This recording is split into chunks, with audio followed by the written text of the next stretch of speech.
Hello everyone, welcome back to my channel. This is Jaya. Today we will deal with the topic bipolar disorder which comes under ICD code F31.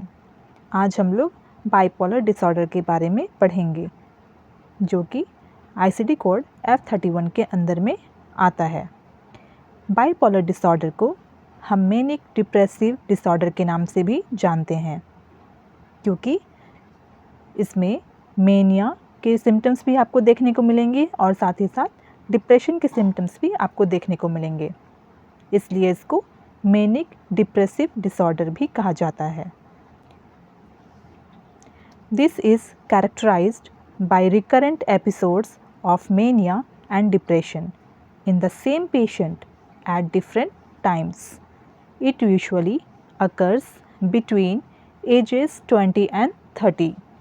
Bipolar disorder में होता क्या है, इसमें एक ही patient के अंदर आपको mania के सिम्टम्स भी देखने को मिलेंगे, साथ ही साथ डिप्रेशन के सिम्टम्स भी देखने को मिलेंगे। अलग अलग समय में एक ही पेशेंट के अंदर आपको मेनिया के सिम्टम्स भी नज़र आएंगे और साथ ही साथ डिप्रेशन के सिम्टम्स भी नज़र आएंगे। ये अक्सर 20 से 30 एज के अंदर आपको देखने को मिलेंगे। नेक्स्ट हम देखेंगे कॉजेस। फर्स्ट कॉज है unknown. Second, stressful life events. अगर किसी पर्सन के अंदर बहुत ही ज़्यादा उसका लाइफ इवेंट्स बहुत ही ज़्यादा स्ट्रेसफुल रहा हो तो ये भी एक कारण बनता है बाइपोलर डिसऑर्डर को कॉज करने का। नेक्स्ट है जेनेटिक। वन जनरेशन से नेक्स्ट जनरेशन में होने के चांसेस भी होते हैं। Next, biochemical. हमारे ब्रेन में बहुत सारे न्यूरोट्रांसमीटर्स होते हैं। अगर न्यूरोट्रांसमीटर्स का लेवल अगर अप हो जाए, इंक्रीज़ हो जाए या फिर बहुत ही ज़्यादा डिक्रीज़ हो जाए तो ये भी एक बायोकेमिकल फैक्टर कॉज करता है बाइपोलर डिसऑर्डर को कॉज करने का। Next, drugs, anti depressant use.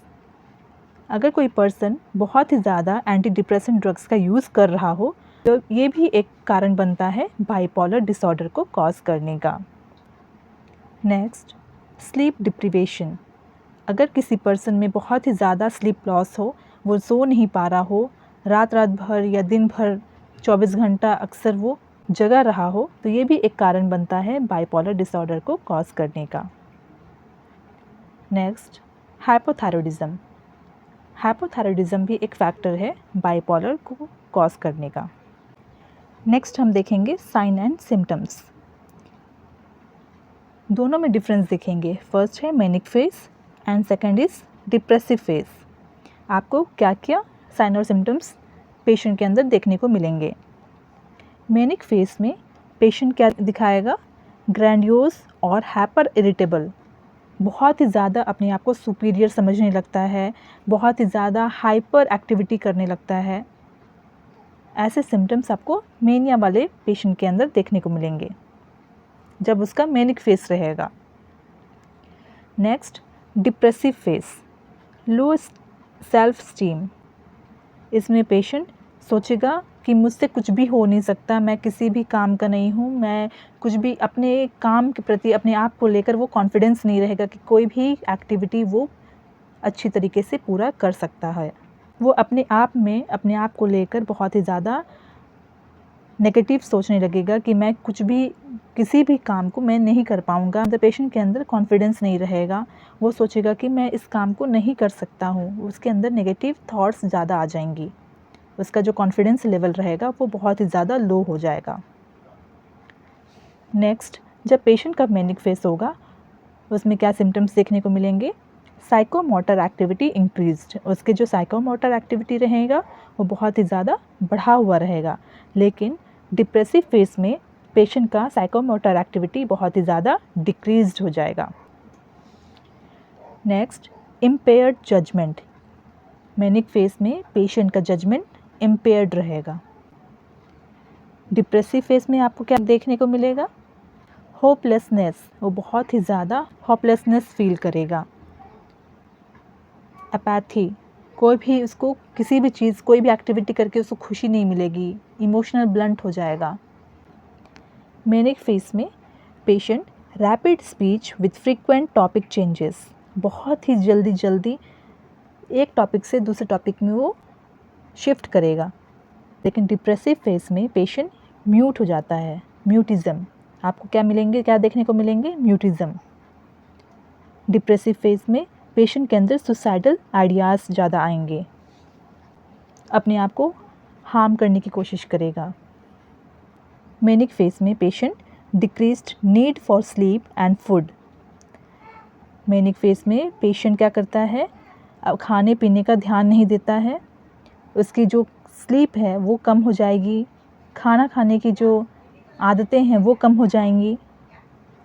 Depressive phase में पेशेंट एनहीडोनिया शो करेगा। एनहीडोनिया का मतलब होता है कोई भी प्लेशरेबल एक्टिविटीज़ में भी वो खुशी महसूस नहीं कर सकता है। कोई भी अगर खुशी का माहौल है तो वो अपने आप में खुशी उस चीज़ को जाहिर नहीं कर सकता है।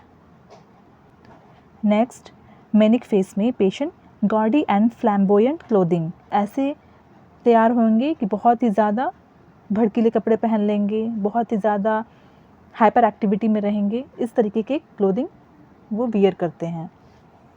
नेक्स्ट, डिप्रेसिव फेज में decreased libido. Decreased libido means उनकी जो सेक्सुअल एक्टिविटी है वो कम हो जाएगी। तो ये थे साइन और सिम्टम्स मैनिक फेज के और डिप्रेसिव फेज के। नेक्स्ट हम देखेंगे डायग्नोसिस। डायग्नोसिस कैसे कर सकते हैं? Based on sign and symptoms. Patient के अंदर आपको जो साइन और सिम्टम्स देखने को मिलेंगे उससे आप डायग्नोस कर सकते हैं कि पेशेंट को बाइपोलर डिसऑर्डर हुआ है। नेक्स्ट हम देखेंगे ट्रीटमेंट। ट्रीटमेंट में आप क्या देख सकते हैं ड्रग्स में?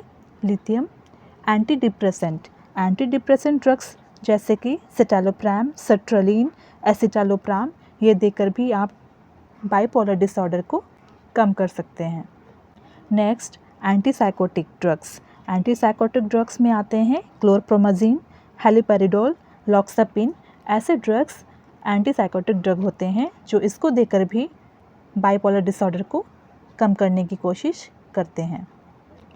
तो हमने पढ़ा बाइपोलर डिसऑर्डर में first definition, second causes, sign और symptoms, diagnosis and treatment. So this was the end of my video. If you really like my video, then don't forget to like, share and subscribe to my channel. Thank you.